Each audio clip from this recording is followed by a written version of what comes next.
Hello everyone. एक बार फिर से मैं हाजिर हूँ आपके लिए नई रेसिपी लेके, जो है दाल बुखारा। तो स्वागत है पोइन किचन में आपका। दाल बुखारा मेरी फेवरेट रेसिपी है और इस रेसिपी को इंट्रोड्यूस मुझसे करवाया मेरे फेवरेट शेफ सचिन ने।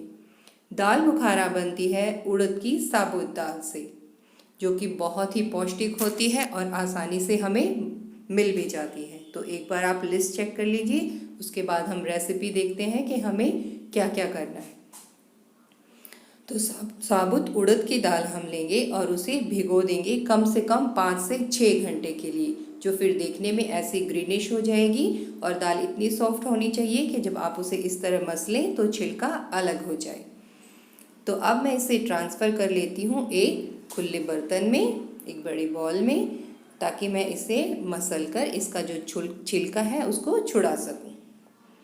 तो मैं इसे ट्रांसफ़र कर लेती हूँ और इसे हाथ से हम ऐसे रब करेंगे। आप चाहें तो अपने दोनों हाथों का इस्तेमाल करें छिलके हटाने के लिए, और ये एक हाथ से भी हो जाता है। तो मैं एक हाथ इस्तेमाल करके इस तरह से इसे हम रब करेंगे। आप देख रहे हैं कि छिलके हट जाते हैं। तो इस तरह से आप मुट्ठी में लेके उसे यूँ रब करिए और फिर इसमें पानी डालकर हम इसे धो लेंगे। तो छिलके जो हैं, ये पानी कितना काला हो गया हमारा और छिलके जो है ऊपर आ जाएंगे, तो फिर हम इसे हटा देंगे। इस पानी को हम डिस्कार्ड कर देंगे और उसके बाद मैं इसको फिर से एक बार और इसी तरह से रब करूँगी।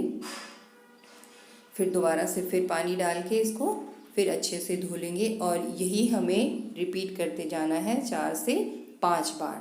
तो यहाँ पे आपका थोड़ा सा टाइम और मेहनत लगने वाली है। तो इतनी स्वाद रेसिपी को चखने के लिए इतनी थोड़ी सी मेहनत करना तो बनता ही है।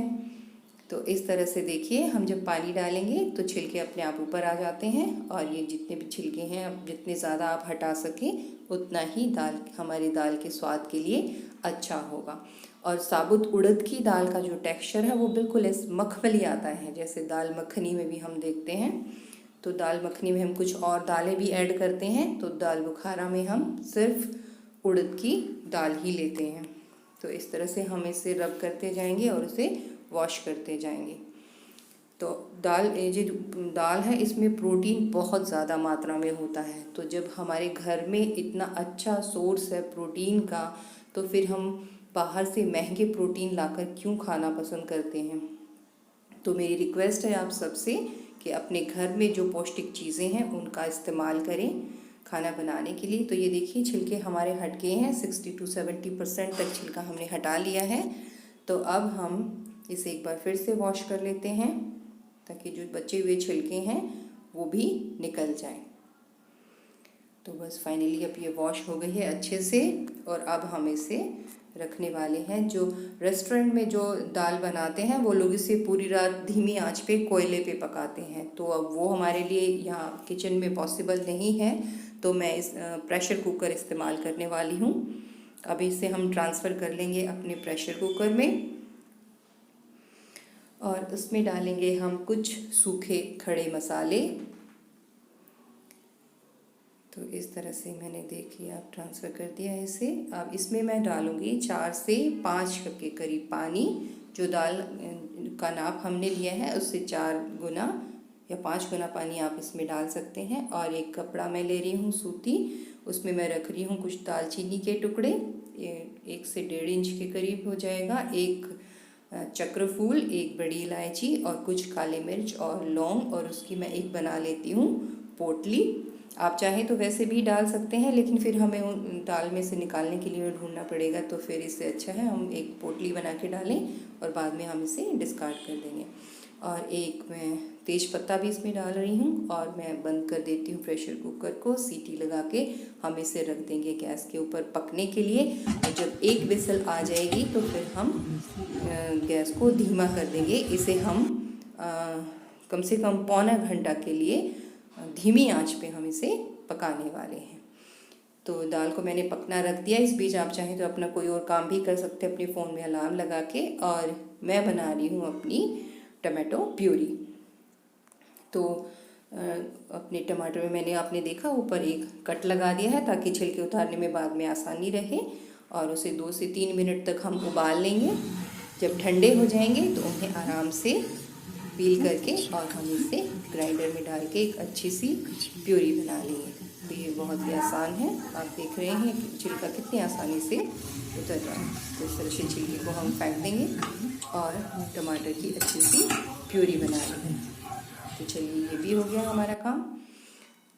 तो अब ये देखिए कितनी स्मूथ हमारी प्यूरी बनी है और रंग भी कितना सुंदर आया है। तो इससे जो दाल का टेक्सचर है वो और भी क्रीमी हो जाएगा। तो मैं इसे ट्रांसफ़र कर लेती हूँ एक बोल में और उसके बाद फिर हम काट लेते हैं प्याज को। एक बड़ा प्याज को मैंने बारीक काट लिया है, लहसुन और अदरक को छीलकर उसका पेस्ट बना लिया है। टमाटर प्यूरी हमारी बन गई थी और हमें चाहिए वाइट बटर। अगर आपके पास वाइट बटर नहीं है और आप बाज़ार वाला बटर डालने वाले हैं तो फिर नमक का ध्यान रखिएगा। और दाल उबलकर हमारी ऐसी दिखाई देगी। अब कर लेते हैं अपना पैन गरम करते हैं, उसमें तेल डालेंगे। आप चाहें घी भी इस्तेमाल कर सकते हैं। जीरा चटका लेंगे, हींग डालेंगे और एक तेज़पत्ता, इसे अच्छे से चटक लेंगे। उसके बाद इसमें प्याज मिला देंगे। तो प्याज को हल्का भूरा होने तक हम अच्छे से भून लेंगे। और अगर आप प्याज नहीं खाते हैं और लहसुन भी नहीं खाते हैं तो आप इसे स्किप कर सकते हैं। आप सिर्फ हींग, जीरा, अदरक और टमाटर डालिए तो भी आपकी दाल बहुत ही स्वाद बन जाएगी। तो अब मैंने डाल दिया है लहसुन अदरक का पेस्ट। इसे भी मैं भून लूँगी थोड़ी देर के लिए। इसे भी लाइट ब्राउन होने तक हम पका लेंगे और फिर डालेंगे इसमें टमाटो प्यूरी। तो इसे अच्छे से हम पकाएंगे। और अब मैं इसमें डालने वाली हूँ कश्मीरी लाल मिर्च। इससे जो है दाल का कलर बहुत अच्छा आएगा। ये खाने में ज़्यादा तीखी नहीं होती हैं, इसे रंग के लिए ही डाला जाता है। तो इससे जो स्वाद और खुशबू और रंग जो है हमारी दाल का बहुत बढ़िया हो जाएगा। और अपने स्वाद के अनुसार इसमें आप नमक मिला लें। और इसमें ये तीखी वाली लाल मिर्च जो मैं कम डाल रही हूँ। तो अगर आप तीखा ज़्यादा खाते हैं तो आप इसे अपने स्वाद के अनुसार बढ़ा सकते हैं। तो अब इसे हम मसाले को बहुत अच्छी तरह से पकाएंगे जब तक कि ऑयल सेपरेट नहीं हो जाता। उसके बाद मैं इसमें डालूँगी एक बड़ा चम्मच के करीब मक्खन। अगर मक्खन का आप बस इतना ही ध्यान रखें कि अगर आप बाज़ार वाला बटर डालने वाले हैं तो फिर पहले नमक कम मिलाएं। बाद में फिर आप उसे टेस्ट करके देख सकते हैं, कम लगे तो मिला सकते हैं, पहले ज़्यादा नमक ना डालें। और अब टाइम आ गया है अपनी दाल को मिलाने का। तो अब इसमें दाल को अच्छे से हम मिला देंगे, खूब हिलाते चलाते हुए।